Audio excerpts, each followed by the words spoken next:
नमस्कार दोस्तों, मैं Dharmendra Verma online study with DK में आपका बहुत बहुत स्वागत करता हूं। जैसा कि आप सभी को पता होगा, यदि आप हमारे रेगुलर वीडियो देख रहे हो तो यहाँ पर हमने जो रीट एग्ज़ाम है उसमें जो 2011 से लगाकर 2021 तक जो एग्ज़ाम हुई है उसमें सब्जेक्ट वाइज हम यहाँ पर वीडियो अपलोड कर रहे हैं, जिसमें अभी तक हमने बाल विकास और संस्कृत यानी कि भाषा फर्स्ट की जो संस्कृत है उसका वीडियो और बाल विकास का हम अपलोड कर चुके हैं, जिसमें 150 प्रश्न यानी कि जो एग्ज़ाम में हुई थी वो 2011 में हुई थी, उसके बाद 12 में हुई थी, उसके बाद 15 में हुई थी, उसके बाद 17 में हुई थी और उसके बाद 21 में हुई थी। इन जो ईयर में जो एग्ज़ामें हुई थी इन सभी के प्रश्न पत्र लिए हैं। जैसे कि बाल विकास है तो बाल विकास के सारे प्रश्न यहाँ पर 30 प्रश्न इनके ले लिए, 30 इसके ले लिए, 30 इसके ले लिए, 30 करके टोटल 150 प्रश्न हम अपलोड कर चुके हैं, यानी कि बाल विकास के और संस्कृत के।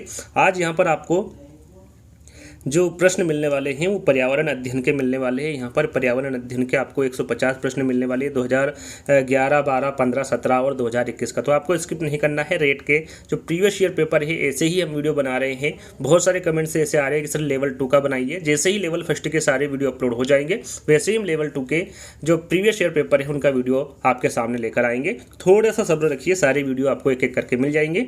तो सबसे पहले आपको क्या करना है, वीडियो को लाइक करना है, शेयर करना है और चैनल को सब्सक्राइब कर लेना है और इस वीडियो को ज़्यादा से ज़्यादा शेयर करना है। ये छोटा सा काम आपको जल्दी से कर लेना है। तो शुरुआत करते हैं। देखिए 2011 में जो पेपर हुआ था उसमें जो पर्यावरण अध्ययन के प्रश्न पूछे गए थे उनके बारे में हम चर्चा करेंगे। यहाँ पर इंग्लिश और हिंदी आप दोनों देख सकते हैं। यदि आपको इंग्लिश में देखना है तो इंग्लिश में देख सकते हैं और हिंदी में देखना है तो हिंदी में देख सकते हैं। मैं यहाँ पर हिंदी में पढ़ूंगा और इंग्लिश में यदि आपको देखना है तो इंग्लिश में भी यहाँ पर आपको देख सकते हैं। यहाँ पर 121 से शुरुआत होगा और 150 पे समाप्त हो जाएगा। 30 प्रश्न आपको यहाँ पर देखने को मिलेंगे। 2011 का पेपर है। तो शुरुआत करते हैं। एकल परिवार से तात्पर्य, यहाँ पर देखिए एकल परिवार से तात्पर्य आपसे पूछा गया है। क्या है? वर्ष 1950 के बाद बना परिवार, परिवार जिसमें माता पिता एवं उनके बच्चे, संपूर्ण परिवार जिसमें बच्चे, उनके माता पिता एवं दादा दादी या फिर केवल पति पत्नी। यहाँ पर देखिए आप आपका आकलन भी कर सकते हैं कि 2011 का पेपर इस प्रकार से आपके सामने आता तो आप कितने नंबर लाते, 2012 में कितने लाते, 2015 में कितने लाते, 2017 में, 2021 में। तो ये यहाँ पर आपका आकलन भी आप कर सकते हैं। तो एकल परिवार के बारे में पूछा गया है और इन परिवारों के बारे में आपको सभी को पता है। पहला ही चैप्टर होता है पर्यावरण अध्ययन का, तो इसके बारे में आपको जानकारी होगी कि जिसमें परिवार जिसमें माता पिता एवं उनके बच्चे होते, अविवाहित बच्चे होते हैं, उसे क्या कहते हैं? एकल परिवार कहते हैं। किस प्रकार का परिवार कहेंगे? उसे एकल परिवार कहेंगे। चलिए अगला प्रश्न है, तंबाकू की आदत किससे होती है? जो तंबाकू की आदत होती है वो किससे होती है? कोकीन, कैफीन, निकोटीन या फिर हिस्टामिन। तो तंबाकू में क्या मिला होता है? इस प्रकार से प्रश्न पूछा गया है। राइट आंसर आपका होगा निकोटीन। याद रखिएगा, ये जो तंबाकू खाते हैं उनको आदत लग जाती है। आपने देखा होगा कि बार बार खाते रहते हैं तो निकोटीन की वजह से खाते रहते हैं, उनको आदत से लग जाती है तंबाकू की। तो तीसरा वाला विकल्प आपका सही होगा। अगला प्रश्न है, भारत में लड़के व लड़कियों की विवाह योग्य न्यूनतम आयु क्या है? यहाँ पर देखिए विवाह योग्य न्यूनतम आयु पूछी गई, सभी को पता है, सरल सा प्रश्न है। 21 वर्ष से 18 वर्ष, 18 वर्ष से 21 वर्ष, 18 या फिर 18 व 16। आपको ध्यान क्या देना है, यहाँ पर रेशियो किसका पूछा गया? पहले लड़के का पूछा गया है और फिर लड़कियों का पूछा गया है। तो लड़के का कितना होता है? जैसा कि आप सभी को पता होगा कि लड़के का जो रेशियो होता है वो 21 वर्ष होता है और लड़कियों का जो रेशियो होता है वो 18 वर्ष होता है। तो कहाँ पर लिखा है? यहाँ पर आप देख सकते हैं 21 वर्ष व 18 वर्ष। तो पहला वाला विकल्प आपका सही होगा। कुछ गलतियाँ यहाँ पर ये होती है, 18 और 21 लगा कर आ जाते हैं, यहाँ पर रेशियो नहीं देखते कि पहले किसका पूछा गया है। तो इस पर विशेष आपको ध्यान रखना है। अगला प्रश्न है, राजस्थान के लोगों का मुख्य व्यवसाय है। देखिए राजस्थान के लोगों का मुख्य व्यवसाय क्या है? खनन है, बेकरी है, मुर्गी पालन है या फिर कृषि है। सरल सा प्रश्न है, इसका आंसर भी आपको पता होगा कि राजस्थान के लोगों का जो मुख्य व्यवसाय होता है वो कृषि होता है। राजस्थान में निम्न में से किस स्थान पर शक्कर बनाने का कारखाना नहीं है? प्रश्न को दोहरा लेते हैं। राजस्थान में निम्न में से किस स्थान पर शक्कर बनाने का कारखाना नहीं है? यहाँ पर आपको बताना है केशव रायपाटन है, निम्बोहेड़ा है, उदयपुर है या फिर भूपाल सागर है। कौन सा स्थान है जहाँ पर शक्कर बनाने का कारखाना नहीं है? राइट आंसर आपका यहाँ पर होगा निम्बाहेड़ा। याद रखिएगा, निम्बाहेड़ा में शक्कर बनाने का कारखाना नहीं है, बाकी स्थानों पर शक्कर बनाने का कारखाना मौजूद है। चलिए अगले प्रश्न की ओर बढ़ेंगे। अगला प्रश्न है आपका, ठगी अथवा अनुचित व्यापारिक व्यवहार होने पर हमें शिकायत करनी चाहिए।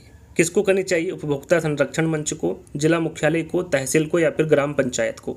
किसको करनी चाहिए? राइट आंसर आपका होगा यहाँ पर उपभोक्ता संरक्षण मंच को। याद रखिएगा, ठगी अथवा अनुचित व्यापारिक व्यवहार होने पर हमें शिकायत किससे करनी चाहिए? उपभोक्ता संरक्षण मंच को करनी चाहिए। अगला प्रश्न है, राष्ट्रपति द्वारा राज्यसभा में कितने सदस्य मनोनीत होते हैं? यहाँ पर देखिए, राष्ट्रपति के द्वारा पूछा गया है कि राष्ट्रपति द्वारा राज्यसभा में कितने सदस्य मनोनीत होते हैं? 12, 18, 20 या फिर 22? राइट आंसर आपका 127 का होगा 12। याद रखिएगा, राष्ट्रपति द्वारा राज्यसभा में 12 सदस्य मनोनीत होते हैं।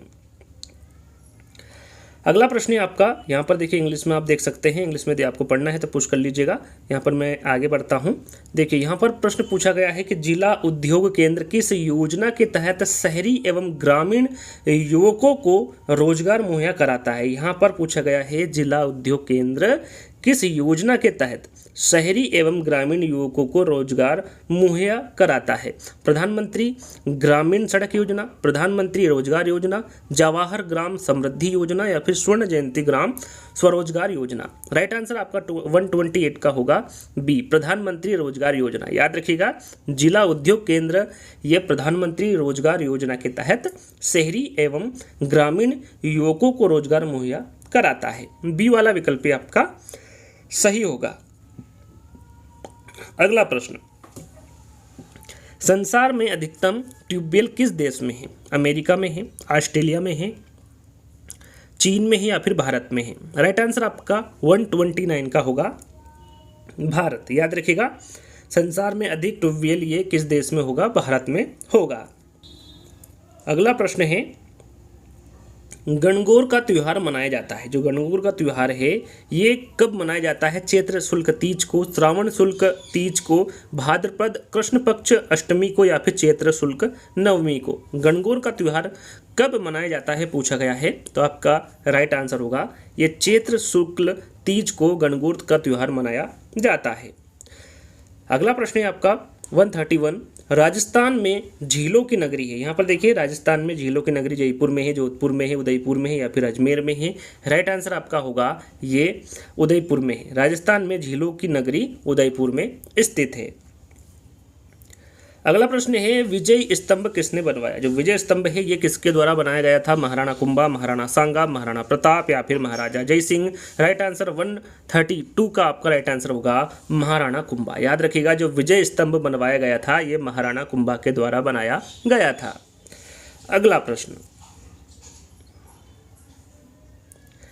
निम्नांकित यातायात संकेत का अर्थ? यहाँ पर देखिए, एक यातायात संकेत आपको दिया हुआ है, इसका अर्थ आपसे पूछा गया है कि इसका अर्थ क्या होता है? मुख्य सड़क होता है, पैदल पारपथ होता है, रेलवे क्रॉसिंग होता है या फिर सकरी पुलिया होता है? यहाँ पर जो चिन्ह दिया गया है ये किसका चित्र होता है या फिर किसका संकेत होता है यातायात के तहत?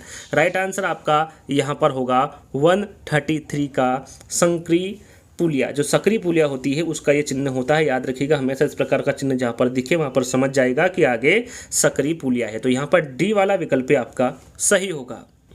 अगला प्रश्न है, एटीएम का पूरा नाम क्या है? यहाँ पर देखिए, एटीएम का पूरा नाम आपसे पूछा गया है। ऑटोमेटिक टेलर मशीन है, ऑल टाइम मनी है, ऑटोमेटेड ट्रांसफ़र मशीन है या फिर ऑडिट टेलर मशीन है? यहाँ पर एटीएम का पूरा नाम पूछा गया है तो यहाँ पर आपका सही आंसर होगा ऑटोमेटिक टेलर मशीन। याद रखिएगा, एटीएम का पूरा नाम ऑटोमेटिक टेलर मशीन होगा। अगला प्रश्न है, कंप्यूटर के माध्यम से भेजे जाने वाले संदेश को क्या कहते हैं? एसएमएस कहते हैं, फैक्स कहते हैं, ईमेल कहते हैं, टेलीग्राम कहते हैं? कंप्यूटर के माध्यम से भेजने वाले संदेश को क्या कहते हैं? सरल सा प्रश्न है, सभी को पता है, उसे क्या कहा जाता है? ईमेल कहा जाता है। डेंगू रोग का वाहक है, एंडीज मच्छर है, ग्यूलेक्स मच्छर है, घरेलू मक्खी या फिर एनाफ्लिज मच्छर है? 2011 में जो प्रश्न आपको दिए जा रहे हैं वो काफ़ी सरल है, यहाँ पर पढ़ते ही आप आंसर लगा पा रहे होंगे, काफ़ी सरल प्रश्न पूछे गए थे। तो 136 का होगा एंडीज मच्छर। डेंगू रोग का वाहक कौन होगा? एंडीज मच्छर होगा। मनुष्य के शरीर की जैव रासायनिक प्रयोगशाला है, अमाशय है, यकृत है या आंत्र है या फिर वक्र है? राइट आंसर आपका 137 का होगा यकृत। याद रखिएगा, मनुष्य के शरीर के जैव रासायनिक प्रयोगशाला ये यकृत है। तो बी वाला विकल्प आपका सही होगा। अगला प्रश्न है, पल्स पोलियो कार्यक्रम का उद्देश्य, यहाँ पर देखिए पल्स पोलियो कार्यक्रम का उद्देश्य आपसे पूछा गया है। पोलियो का उपचार है, पोलियो से उत्पन्न लकवा को रोकना है, पोलियो का संपूर्ण उन्मूलन करना है, या फिर इनमें से सभी। पल्स पोलियो कार्यक्रम का उद्देश्य यहाँ पर आपसे पूछा गया है। ये राइट आंसर होगा पोलियो को संपूर्ण उन्मूलन करना। पोलियो का संपूर्ण उन्मूलन करना, ये पल्स पोलियो कार्यक्रम का उद्देश्य है। तो राइट आंसर आपका यहाँ पर तीसरा वाला होगा। चलिए अगला प्रश्न है, कश्मीरी चोंगा कहलाता है। कश्मीरी चोंगा क्या कहलाता है? फिरन कहलाता है, अंगरखी कहलाता है, अंगरखी कहलाता है, बुकतारी कहलाता है, या फिर अचकन कहलाता है। कश्मीरी चोंगा क्या कहलाता है? राइट आंसर आपका होगा ये फिरन कहलाता है। कश्मीरी चोंगा फिरन कहलाता है। अगला प्रश्न है आपका, कुत्ता मछली का वास है। कुत्ता मछली के बारे में पूछा जाता है। नदी, तालाब, झील, समुद्र। याद रखिएगा जो कुत्ता मछली का वास होता है वो समुद्र होता है। क्या होता है? कुत्ता मछली का वास समुद्र होता है। अगला प्रश्न है, सीएनजी का पूरा नाम क्या है? अब यहाँ पर आपसे सीएनजी का पूरा नाम पूछा गया है। कॉमन नेशनल गैस है, कंप्रेस्ड नेचुरल गैस है, कॉमन नेचुरल गैस है, या फिर सर्टिफाइड नेचुरल गैस है। सीएनजी का पूरा नाम यहाँ पर आपसे पूछा गया है। राइट आंसर आपका होगा कंप्रेस्ड नेचुरल गैस, ये सीएनजी का पूरा नाम होता है। अगला प्रश्न है, वन्य जीव सप्ताह मनाया जाता है। जो वन्य जीव सप्ताह है ये कब से कब तक मनाया जाता है? 1 अक्टूबर से 7 अक्टूबर, 12 अक्टूबर से 21 अक्टूबर तक, 1 जून से 7 जून तक, या फिर 15 जून से 21 जून तक। यहाँ पर वन्य जीव सप्ताह कब मनाया जाता है पूछा गया है। तो याद रखिएगा ये 1 अक्टूबर से 7 अक्टूबर तक मनाया जाता है, पहले सप्ताह तक मनाया जाता है अक्टूबर के। तो याद रखिएगा 1 अक्टूबर से 7 अक्टूबर तक वन्य जीव सप्ताह मनाया जाता है। अगला प्रश्न है, राज्यसभा राज्य के राज्य वृक्ष, राज पक्षी तथा राज जंतु क्रमशः है। यहाँ पर देखिए ध्यान दीजिएगा, यहाँ पर राजस्थान राज्य के राज्य वृक्ष के बारे में पूछा गया है, राज्य पक्षी के बारे में पूछा गया है, और राज्य जंतु के बारे में पूछा गया है। खेजड़ी गोड़वान, चिंगारा, खेजड़ी मोर बाघ, बबूल गोड़ावन, शेर, आम मोर, या फिर बाघ। यहाँ पर सबसे पहले आपको राज्य वृक्ष के बारे में पता होना चाहिए। राज्य वृक्ष कौन सा है? राजस्थान का। तो ये जो आपका राज्य वृक्ष होगा वो खेजड़ी होगा। राज्य पक्षी कौन सा है? गोड़ावन है। और राज्य जंतु कौन सा है? चिंगारा है। तो यहाँ पर देख लीजिएगा इसमें कौन सा है। तो यहाँ पर पहले वाले विकल्प में देखेंगे तो आपको ध्यान रहेगा कि जो राज्य वृक्ष है वो खेजड़ी है, राज्य पक्षी गोड़ावन है, और राज्य जंतु चिंगारा है। तो पहला वाला विकल्प ही आपका बिल्कुल सही होगा। अगले प्रश्न पे बढ़ते हैं। अगला प्रश्न है आपका, पदार्थ की किस अवस्था में अणुओं के मध्य की दूरी न्यूनतम होती है? ठोस, द्रव्य, गैस, या फिर प्लाज्मा। राइट आंसर आपका 144 का होगा, ठोस। याद रखिएगा पदार्थ की ठोस अवस्था में जो अणुओं के मध्य की दूरी होती है वो न्यूनतम होती है। अगला प्रश्न है, कौन सा राज्य टाइगर स्टेट के नाम से जाना जाता है? राजस्थान, पश्चिम बंगाल, गुजरात, या फिर मध्य प्रदेश। तो टाइगर स्टेट के नाम से मध्य प्रदेश जाना जाता है। यहाँ पर टाइगर स्टेट के नाम से कौन सा राज्य जाना जाता है? तो हमेशा याद रखिएगा मध्य प्रदेश जाना जाता है। निम्नलिखित में से किसका वेग अधिकतम है? हवा, जलधारा, ध्वनि, या फिर प्रकाश। यहाँ पर किसका वेग अधिकतम है पूछा गया है। राइट आंसर आपका यहाँ पर होगा प्रकाश। निम्नलिखित में से किसका वेग अधिकतम है? तो वो प्रकाश होगा। अगला प्रश्न है, सौर सेल द्वारा किस ऊर्जा को विद्युत ऊर्जा में बदला जा सकता है? रासायनिक ऊर्जा, नाभिकीय ऊर्जा, प्रकाश ऊर्जा, या फिर चुंबकीय ऊर्जा। राइट आंसर आपका होगा यहाँ पर प्रकाश ऊर्जा। याद रखिएगा सौर सेल द्वारा प्रकाश ऊर्जा को विद्युत ऊर्जा में बदला जा सकता है। हवा में सर्वाधिक मात्रा में पाई जाने वाली गैस कौन सी है? ऑक्सीजन है, कार्बन डाइऑक्साइड है, हाइड्रोजन है, या फिर नाइट्रोजन है। राइट आंसर आपका होगा नाइट्रोजन। याद रखिएगा हवा में जो सर्वाधिक मात्रा में पाई जाने वाली गैस होगी वो कौन सी होगी? नाइट्रोजन होगी।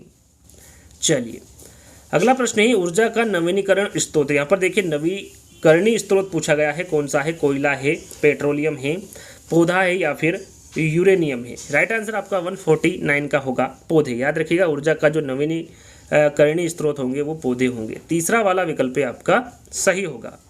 अंतिम प्रश्न है, जैसा कि मैंने आपको बताया था 2011 के पेपर में 121 लगाकर 150 यानी कि टोटल 30 प्रश्न पूछे गए थे। तो अंतिम प्रश्न है आपका, ओजोन परत मिलती है, ये किस में मिलती है? ओजोन परत थर्मोस्फीयर में मिलती है, स्ट्रेटोस्फीयर में मिलती है, ट्रोपोस्फीयर में मिलती है, या फिर मेसोस्फीयर में मिलती है। राइट आंसर आपका होगा यहाँ पर ये स्ट्रेटोस्फीयर में मिलती है। याद रखिएगा, जो ओजोन परत है ये स्ट्रेटोस्फीयर में मिलती है। तो यहीं पर 2011 का जो पेपर था उसके 30 प्रश्न समाप्त होते हैं। अब बात करते हैं 2012 में। जो 2012 में प्रश्न हुआ था, प्रश्न पत्र हुआ था, उसमें जो पर्यावरण अध्ययन के यहाँ पर आप देख सकते हैं 30 प्रश्न पूछे गए थे, 121 से लगाकर 150 तक। उसके बारे में यहाँ पर आपको उत्तर सहित जानकारी देने वाले हैं। तो पर्यावरण अध्ययन के जो 2012 में प्रश्न पूछा गया था उसका पहला प्रश्न है मूल्यांकन का मुख्य उद्देश्य। देखिए, मूल्यांकन का मुख्य उद्देश्य पूछा गया है अनुशासन बनाए रखना, केवल परीक्षा करवाना, केवल प्रश्न पत्र बनवाना या फिर अधिगमकर्ता की उपलब्धि जानना एवं सुधार लाना। मूल्यांकन का मुख्य उद्देश्य यहाँ पर पूछा गया है। राइट आंसर होगा आपका अधिगमकर्ता की उपलब्धि जानना एवं सुधार लाना, ये मूल्यांकन का उद्देश्य होता है। चलिए, अगला प्रश्न है आपका, निम्न में से कौन सी क्रिया विज्ञान शिक्षण में पाठ्य सहगामी है? विज्ञान क्लब है, श्रव्य दृश्य सामग्री है, पाठ्य पुस्तक है या फिर श्याम पट है? राइट आंसर आपका होगा विज्ञान क्लब। याद रखिएगा, क्रिया विज्ञान शिक्षण में जो पाठ्य सहगामी होगा वो विज्ञान क्लब होगा। अगला प्रश्न, पानी में से अशुद्धि, दही से मक्खन, गेहूं से छोटे कंकड़ आदि को अलग करने की जो क्रिया है उसे क्या कहते हैं? मिश्रण, पृथक्करण, छानना या फिर उधर्वपातन। क्या कहते हैं? पानी में से अशुद्धि, दही से मक्खन, गेहूं से छोटे कंकड़ आदि को अलग करने की क्रिया को क्या कहते हैं? राइट आंसर आपका होगा उसे पृथक्करण कहते हैं। क्या कहते हैं? उसे पृथक्करण कहते हैं। अगला प्रश्न है आपका 120, निम्न में से कौन सा कथन सही? यहाँ पर देखिए, सही कथन को आपको पहचानना है। श्रव्य दृश्य सामग्री छात्रों के लिए उपयोगी है। चार्ट एवं ग्राफ श्रव्य दृश्य सामग्री है। चार्ट का प्रयोग केवल सामाजिक विज्ञान में किया जाता है या फिर शिक्षण में कुशलता के लिए श्रव्य दृश्य सामग्री महत्वपूर्ण नहीं? यहाँ पर कौन सा कथन सही है आपको ये बताना है। राइट आंसर आपका होगा श्रव्य दृश्य सामग्री छात्रों के लिए उपयोगी है। पहला वाला विकल्प आपका सही होगा। अगला प्रश्न है,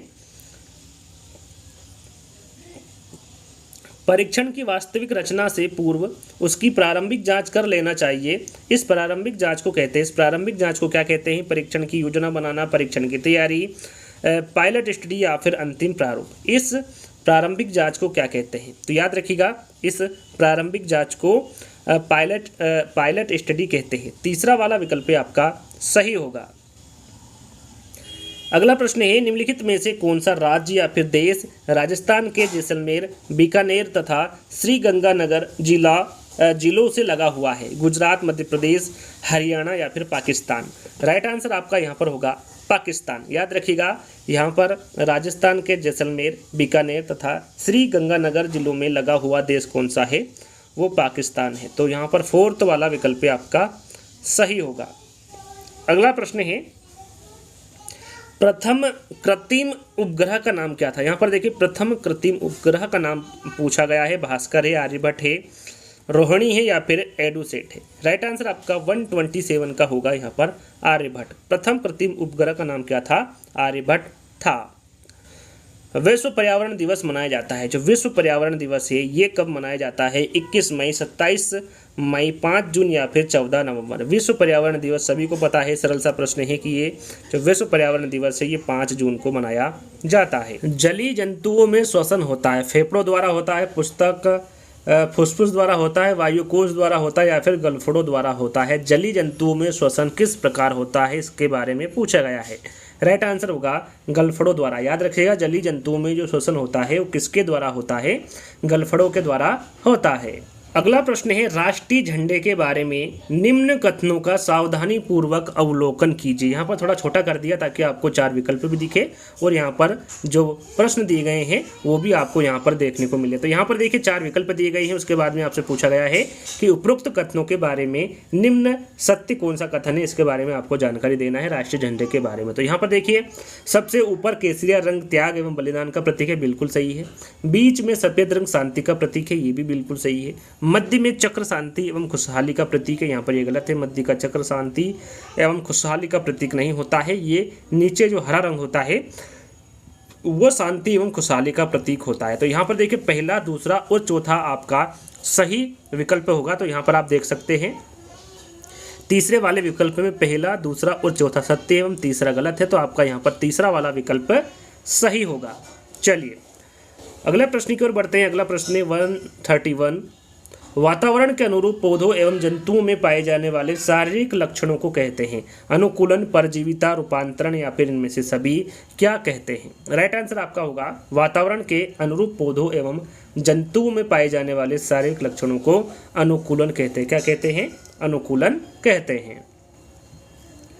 हमारे राज्य का पक्षी अभ्यारण्य किस जिले में स्थित है? यहाँ पर राजस्थान राज्य के बारे में पूछा गया है कि राजस्थान राज्य का पक्षी अभ्यारण्य किस जिले में स्थित है? सवाई माधोपुर, अलवर, भरतपुर या फिर उदयपुर? राइट आंसर यहाँ पर आपका होगा भरतपुर। हमारे राज्य का पक्षी अभ्यारण्य ये भरतपुर जिले में स्थित है।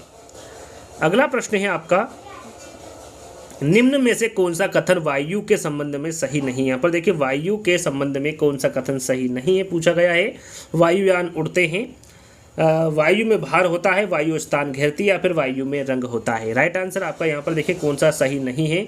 नेगेटिव प्रश्न पूछा गया है तो वायु में रंग होता है, ये वायु के संबंध में सही नहीं है। आपने देखा होगा वायु में किसी भी प्रकार का रंग नहीं होता है। अगला प्रश्न है, घड़ी के स्प्रिंग में संग्रहित ऊर्जा है यांत्रिक ऊर्जा, उष्मा ऊर्जा, प्रकाश ऊर्जा या फिर विद्युत ऊर्जा? राइट आंसर आपका होगा यांत्रिक ऊर्जा। घड़ी की स्प्रिंग में जो संग्रहित ऊर्जा होती है वो यांत्रिक ऊर्जा होती है। पीने के पानी में रोगाणुनाशक डालते हैं, पोटेशियम परमैंगनेट तथा क्लोरीन डालते हैं, पोटेशियम क्लोराइड तथा क्लोरीन डालते हैं, सोडियम क्लोराइड तथा ऑक्सीजन डालते हैं या फिर पोटेशियम सल्फाइड तथा क्लोरीन डालते हैं? यहाँ पर पीने के पानी में रोगाणुनाशक क्या डालते हैं पूछा गया है। राइट आंसर आपका होगा इसमें पोटेशियम परमैंगनेट तथा क्लोरीन डालते हैं। तो यहाँ पर पहला वाला विकल्प आपका सही होगा।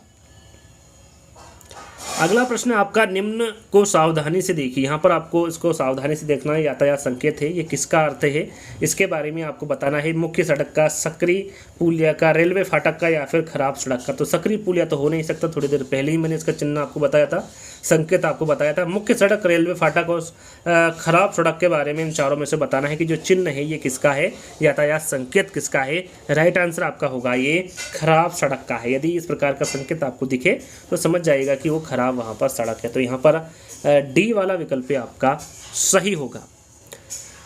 अगले प्रश्न की ओर बढ़ेंगे। अगला प्रश्न है, छोटी माता एवं रेबीज रोग का कारण होता है? वायरस, प्रोटोजोआ, बैक्टीरिया या फिर निमेटोड? तो यहाँ पर छोटी माता एवं रेबीज रोग का कारण आपको बताना है। राइट आंसर 137 का होगा वायरस। छोटी माता एवं रेबीज रोग का जो कारण होता है वो वायरस होता है।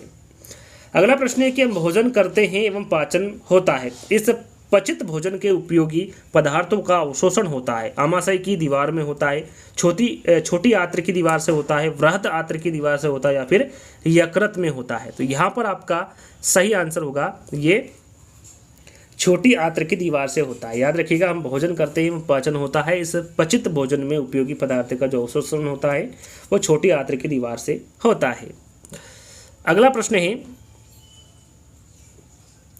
पौधे प्रकाश संश्लेषण द्वारा भोजन बनाते हैं। प्रकाश संश्लेषण क्रिया में निम्न आवश्यक होते हैं? ऑक्सीजन, जल, सूर्य का प्रकाश एवं पर्णहरित। ऑक्सीजन, शर्करा, सूर्य का प्रकाश एवं जल। कार्बन डाइऑक्साइड, जल, सूर्य का प्रकाश एवं पर्णहरित या फिर कार्बन डाइऑक्साइड, शर्करा, जल एवं सूर्य का प्रकाश? राइट आंसर आपका 139 का होगा कार्बन डाइऑक्साइड, जल, सूर्य का प्रकाश एवं पर्णहरित। यहाँ पर तीसरा वाला विकल्प आपका सही होगा। अगला प्रश्न है, मानव शरीर का सामान्य तापमान होता है, जो मानव शरीर का सामान्य तापमान होता है वो कितना होता है? 33 डिग्री सेल्सियस होता है, 38 डिग्री सेल्सियस होता है, 98.6 सेल्सियस होता है या फिर 37 डिग्री सेल्सियस होता है? यहाँ पर देखिए सेल्सियस में पूछा गया है मानव शरीर का सामान्य तापमान। आपका सही आंसर होगा ये 37 डिग्री सेल्सियस होता है सामान्यतः मानव शरीर का तापमान। याद रखिएगा डी वाला विकल्प आपका सही होगा। उदयपुर तथा भीलवाड़ा जिले में मिलने वाले खनिज कौन से हैं? जस्ता, सीसा, चांदी एवं तांबा है। जस्ता, जिप्सम, गार्नेट एवं सोना है। सीसा, चांदी, टंगस्टन एवं तांबा है या फिर चांदी, रॉक, फॉस्फेट, टंगस्टन एवं जिप्सम है? क्या है? उदयपुर तथा भीलवाड़ा जिले में मिलने वाला खनिज। राइट आंसर आपका 141 का होगा। यहाँ पर जस्ता, सीसा, चांदी एवं तांबा मिलता है उदयपुर तथा भीलवाड़ा राज्य में। अगला प्रश्न है आपका, राजस्थान के किस जिले में पेट्रोलियम निकाला जाता है? बारा, भरतपुर, जोधपुर या फिर बाड़मेर। राइट आंसर आपका होगा राजस्थान के किस जिले में पेट्रोलियम निकाला जाता है पूछा गया है, तो ये बाड़मेर जिले में निकाला जाता है। डी वाला विकल्प आपका सही होगा। चंद्र ग्रहण होता है जब, चंद्र ग्रहण कब होता है? पृथ्वी सूर्य एवं चंद्रमा के बीच होती है जब, चंद्रमा पृथ्वी एवं सूर्य के बीच होता है, सूर्य पृथ्वी एवं चंद्रमा के बीच होता है, या फिर पृथ्वी सूर्य एवं चंद्रमा सीधी रेखा में होता है तब। कब चंद्र ग्रहण होता है पूछा गया है। राइट आंसर आपका होगा पृथ्वी सूर्य एवं चंद्रमा के बीच होती है तब चंद्र ग्रहण होता है। तो पहला वाला विकल्प आपका सही होगा। राष्ट्रीय पशु है, यहाँ पर देखिए राष्ट्रीय पशु पूछा गया है, मोर है, शेर है, बाघ है या फिर चिंगारा है। राइट आंसर आपका 144 का होगा बाघ। सभी को पता है राष्ट्रीय पशु के बारे में पूछा गया है तो वो बाघ होगा। सूर्य नगरी नाम है, यहाँ पर देखिए सूर्य नगरी किसका नाम है? जयपुर का है, जैसलमेर का, बाड़मेर का या फिर जोधपुर का। राइट आंसर आपका होगा ये जोधपुर का नाम है। याद रखिएगा सूर्य नगरी के बारे में पूछे तो ये किसका नाम है? जोधपुर का नाम है। अगला प्रश्न है निम्न में से कौन सा कथन सही है? यहाँ पर देखिए सही कथन पूछा गया है कौन सा है? एकल परिवार में दहेज प्रथा सामान्य बात है, एकल परिवार में बाल श्रम सामान्य बात है, दहेज तथा बाल श्रम सामाजिक बुराइयां हैं, या फिर दहेज तथा बाल श्रम शहरों में सामान्य बात है। तो यहाँ पर देखिए कौन सा कथन सही ये पूछा गया, तो आप देख सकते हैं तीसरा वाला विकल्प दहेज तथा बाल श्रम सामाजिक बुराइयां हैं, ये यहाँ पर सही कथन होगा। तो तीसरा वाला विकल्प आपका सही होगा। अगला प्रश्न है मानव शरीर हड्डियों का ढांचा मात्र रह जाता है, इसका कारण क्या है? इसका कारण क्या है? लंबे समय तक तंबाकू ग्रहण करना, लंबे समय तक शराब का सेवन करना, परिवार के लोगों द्वारा नशा करना, या फिर परिवार के लोगों द्वारा तंबाकू ग्रहण करने से मानव शरीर हड्डियों का ढांचा मात्र रह जाता है, इसका कारण आपको बताना है। राइट आंसर है लंबे समय तक तंबाकू ग्रहण करना। यहाँ पर पहला वाला विकल्प आपका सही होगा। अगला प्रश्न है निम्नलिखित में से कौन सी सामग्री घर बनाने में काम नहीं आती है? सीमेंट, लोहा, पत्थर या फिर स्कूटर। तो ज़्यादा सोचने समझने की आवश्यकता नहीं है। जो स्कूटर है ये घर बनाने में काम नहीं आती है स्कूटर सामग्री। तो यहाँ पर फोर्थ वाला विकल्प आपका सही होगा। अगला प्रश्न है ऊन प्राप्त होता है, जो ऊन प्राप्त होता है या फिर होती है वो किससे होता है? किसके बालों से होता है? भेड़, ऊंट एवं याक के बालों से, भेड़, शेर एवं ऊंट के बालों से, ऊंट, हाथी एवं खरगोश के बालों से, या फिर गाय, बकरी एवं भेड़ के बालों से। यहाँ पर ऊन किससे प्राप्त होता है ये पूछा गया है। तो याद रखिएगा जो ऊन प्राप्त होता है ये भेड़, ऊंट एवं याक के बालों से होता है। तो पहला वाला विकल्प आपका सही होगा। जैसा कि मैंने आपको बताया था 2012 का जो पेपर है वो 150 पर समाप्त हो जाएगा, जो कि 30 प्रश्न आपको यहाँ पर मिलने वाले हैं। तो बंदर, शेर तथा चूहे के घर क्रमशः होते हैं। बंदर का घर कौन सा होता है? शेर का, चूहे का, यह आपको क्रमशः बताना है। घोंसला, पेड़ एवं गुफा, गुफा, बिल एवं पेड़, पेड़, गुफा एवं बिल, या फिर बिल, पेड़ एवं गुफा। तो यहाँ पर आपका राइट आंसर होगा। देखिए जो बंदर है वो पेड़ पर रहता है, शेर कहाँ पर रहता है? गुफा में रहता है, और चूहा कहाँ पर रहता है? बिल में रहता है। तो तीसरा वाला विकल्प आपका सही होगा। 2000 का पेपर है जो पर्यावरण अध्ययन का यहीं पर समाप्त होता है। अब हम यहाँ पर आगे देखेंगे कि आगे का जो पेपर है वो 2015 का है। 2015 में किस प्रकार के प्रश्न पूछे गए थे पर्यावरण अध्ययन में? आप देख सकते हैं यहाँ पर पर्यावरण अध्ययन 121 से 150 तक पूछा गया है। तो हम यहाँ पर देखेंगे पर्यावरण अध्ययन। तो 2015 में जो पहला प्रश्न पूछा गया था आपसे, निम्न में से किसमें उद्यान कृषि का अध्ययन किया जाता है? बॉटनी, हॉर्टिकल्चर, जियोलॉजी या फिर एनाटॉमी। राइट आंसर आपका होगा हॉर्टिकल्चर। हॉर्टिकल्चर में उद्यान कृषि का अध्ययन किया जाता है। यहाँ पर बी वाला विकल्प आपका सही होगा। अगला प्रश्न है विज्ञान प्राकृतिक विषय का व्यवस्थित ज्ञान एवं धारणाओं के मध्य संबंधों का तार्किक अध्ययन है जिनमें ये विषय व्यक्त होते हैं। उपरोक्त विज्ञान की परिभाषा किसके द्वारा दी गई? यहाँ पर जो विज्ञान की परिभाषा दी गई है ये किसके द्वारा दी गई है? डब्ल्यूसी डैम्पियर के द्वारा, ब्लूम के द्वारा, पॉपर के द्वारा, या फिर सुल्लिवन के द्वारा? किसके द्वारा यहाँ पर जो परिभाषा दी गई है? तो ये डब्ल्यूसी डैम्पियर के द्वारा ये परिभाषा विज्ञान की दी गई है। तो पहला वाला विकल्प आपका सही होगा। अगला प्रश्न है पर्यावरण अध्ययन के अधिगम का सिद्धांत कौन सा है? यहाँ पर देखिए अधिगम का सिद्धांत पूछा गया है। आवश्यकता का सिद्धांत है, उपयोगिता का सिद्धांत है, जीवन से संबंधित होने का सिद्धांत है, या फिर ये सभी? राइट आंसर आपका होगा देखिए आवश्यकता का सिद्धांत, उपयोगिता का सिद्धांत और जीवन से संबंधित होने का सिद्धांत, ये तीनों ही पर्यावरण अध्ययन के अधिगम के सिद्धांत है। तो यहाँ पर ये सभी आपका राइट आंसर होगा। निम्नलिखित में से कौन सा प्राथमिक स्तर पर विज्ञान शिक्षण का वांछित उद्देश्य है? विज्ञान के तथ्यों व सिद्धांतों एवं इनके उपयोगी को जानना, प्राकृतिक जिज्ञासा, सौंदर्यपरकता की अनुभूति तथा विज्ञान एवं प्रौद्योगिकी में सृजनात्मकता का पोषण, ईमानदारी, सत्यनिष्ठा और सहयोग के मूल्यों को आत्मसात करना, या फिर उपरोक्त सभी। तो यहाँ पर भी आपका सही आंसर क्या होगा? उपरोक्त सभी होगा। ये प्राथमिक स्तर पर विज्ञान शिक्षण का वांछित उद्देश्य है। तो फोर्थ वाला विकल्प ही आपका सही होगा। अगला प्रश्न है, प्रयोजना विधि में कितने मुख्य सोपान प्रयुक्त होते हैं? यहाँ पर देखिए प्रयोजना विधि के बारे में पूछा गया है, 4, 3, 8 या फिर 6।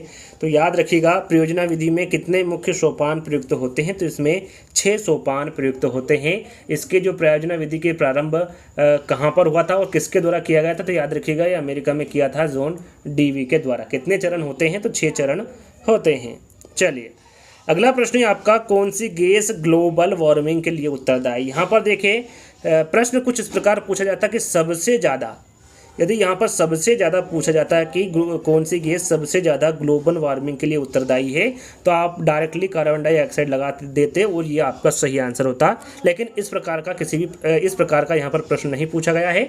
यहाँ पर सीधे सीधे पूछा गया है कि कौन सी गैस ग्लोबल वार्मिंग के लिए उत्तरदायी है। तो यहाँ पर देखिए मैथेन भी ग्लोबल वार्मिंग के लिए उत्तरदायी होती है। तो यहाँ पर बी और सी दोनों ही विकल्प सही होंगे, कि जिसने बी लगाया होगा तब उसका भी सही होगा और सी लगाया होगा तो भी उसका भी सही होगा। तो सबसे ज़्यादा पूछा जाता तो यहाँ पर कार्बन डाइऑक्साइड हो सकता था, लेकिन इस प्रकार का प्रश्न नहीं पूछा गया। तो बी और सी दोनों ही आंसर यहाँ पर आपके सही होंगे। चलिए अगला प्रश्न है, विशिष्ट से सामान्य का सिद्धांत निम्न में से किसमें प्रयोग होता है? विश्लेषण विधि में, स्वतः शोध विधि में, संश्लेषण विधि में या फिर आगमन विधि में? राइट आंसर आपका 127 का होगा, आगमन विधि में। याद रखिएगा विशिष्ट से सामान्य का जो सिद्धांत है ये आगमन विधि में प्रयोग होता है। छोटी कक्षाओं में पर्यावरण अध्ययन विषय में रुचि उत्पन्न करने के लिए पढ़ाने का तरीका होना चाहिए, आगमन, मनोरंजक एवं खेल संबंधी, रटने का या फिर निगमन का? राइट आंसर आपका यहाँ पर होगा मनोरंजन एवं खेल संबंधी। याद रखिएगा छोटी कक्षाओं में पर्यावरण अध्ययन विषय में रुचि उत्पन्न करने के लिए पढ़ाने का जो तरीका होना चाहिए और मनोरंजन एवं खेल संबंधी होना चाहिए। अच्छे प्रश्न पत्र की क्या विशेषता? यहाँ पर देखिए अच्छे प्रश्न पत्र की विशेषता पूछी गई, वैधता, विश्वसनीयता, दोनों या फिर व्यापक या फिर विस्तृत? यहाँ पर सही आंसर होगा वैधता और विश्वसनीयता। ये दोनों ही एक अच्छे प्रश्न पत्र की विशेषता होती हैं। तो ए व बी दोनों आपका सही आंसर होगा। कौन सी प्रक्षेपित सामग्री है? बुलेटिन बोर्ड है, OHP है, प्रतिमान है या फिर फ्लैनर बोर्ड है? राइट आंसर यहाँ पर होगा आपका OHP। यहाँ पर प्रक्षेपित सामग्री पूछा गया है तो OHP आपका सही आंसर होगा। कौन सी विशेषता परिवार की नहीं? यहाँ पर देखिए परिवार की विशेषता पूछी गई है, कौन सी नहीं है? कम से कम 2 भिन्न लिंग वाले वयस्क साथ रहते हो, प्रत्येक सदस्य की आय भिन्न जमा की जाती हो, वे समान आवास, भोजन और समान सामाजिक क्रियाओं का उपयोग करते हैं या फिर सुरक्षा एवं बच्चों का साझा उत्तरदायित्व? तो यहाँ पर कौन सी परिवार की विशेषता नहीं है इसके बारे में आपको बताना है। राइट आंसर होगा प्रत्येक सदस्य की आय भिन्न जमा की जाती है। इस प्रकार से काम नहीं होता। प्रत्येक सदस्य की जो आय है वो एक ही जगह जमा होती, भिन्न जमा नहीं की जाती आय। तो यहाँ पर बी वाला जो विकल्प होगा वो आपका सही होगा।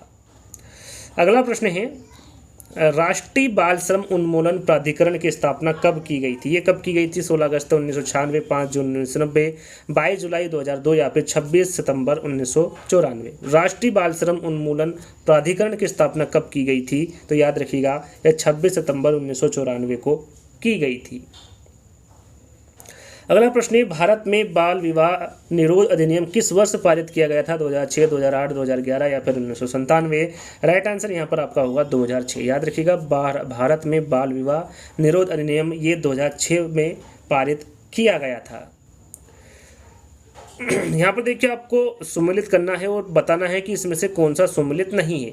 वस्त्र का प्रकार दिया हुआ है, दूसरी तरह उसका राज्य दिया हुआ है। फिरन जम्मू एवं कश्मीर, पानो भाजू पश्चिम बंगाल, राहिदे हिमाचल प्रदेश या फिर फुलकारी पंजाब? तो यहाँ पर कौन सा सम्मिलित नहीं है?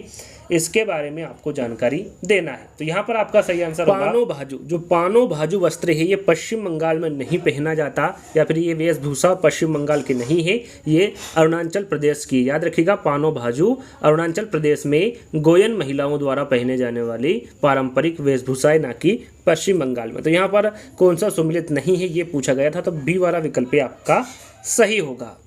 अगला प्रश्न है, निम्नलिखित में से कौन सा पत्थर राजस्थान में घरों के फर्श बनाने में उपयोग नहीं लिया जाता या फिर नहीं किया जाता? संगमरमर, कोटा स्टोन, घिया पत्थर या फिर सैंड स्टोन। राइट आंसर आपका यहाँ पर 135 का होगा। यहाँ पर घिया पत्थर, जिसे सेल खड़ी भी कहते हैं, यह पत्थर राजस्थान में घरों के फर्श बनाने में उपयोग इसका नहीं किया जाता। तो यहाँ पर तीसरा वाला विकल्प आपका सही होगा। बागवानी के लिए कौन से प्रकार का उर्वरक उपयोगी होता है? यूरिया, सोडियम फॉस्फेट, डीएपी या फिर वर्मी कंपोस्ट। प्रश्न कुछ इस प्रकार पूछा जाता कि बागवानी के लिए कौन सी प्रकार का उर्वरक सबसे ज़्यादा उपयोगी है, तो आप राइट आंसर वर्मी कंपोस्ट लगा सकते थे, आपको सही आंसर होगा। लेकिन यहाँ पर इस प्रकार का प्रश्न नहीं पूछा गया, साधारण सा प्रश्न पूछा गया है कि बागवानी के लिए कौन से प्रकार का उर्वरक उपयोगी होता है, तो उसमें यूरिया भी होता है, सोडियम फॉस्फेट भी होता है और डीएपी भी होता है। तो यहाँ पर आपको बोनस अंक प्राप्त हुआ था, यानी कि 1 नंबर आपको यहाँ पर मिला हुआ था। तो यहाँ पर चारों ही विकल्प सही थे, लेकिन सबसे अधिक पूछा जाता तो वो वर्मी कंपोस्ट होता है, क्योंकि जो वर्मी कंपोस्ट होता है ये खाद बागवानी के लिए अधिक उपयोगी होता है, लेकिन अधिक यहाँ पर पूछा नहीं गया है, तो इसलिए यहाँ पर बोनस अंक आपको प्राप्त हुआ था।